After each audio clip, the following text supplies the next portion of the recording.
ఉద్యోగాలు చేసేవాళ్ళు, చదువుకున్న వాళ్ళు, వ్యాపారాలు చేసేవాళ్ళు, మీ వ్యాపార సమయం, మీ ఉద్యోగ సమయం, లేకపోతే మీ చదువు సమయంలో ఫాస్టింగ్ ఉండకండి. మీరు దేనికి ఉన్నట్టు ఫాస్టింగ్?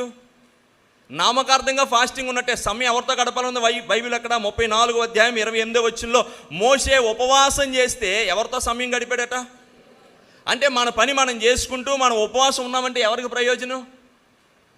నువ్వు ఉపవాసం ఉన్నామంటే సమయం ఎవరితో గడపాలి? చెప్పండి. ఎవరితో సమయం గడపాలి?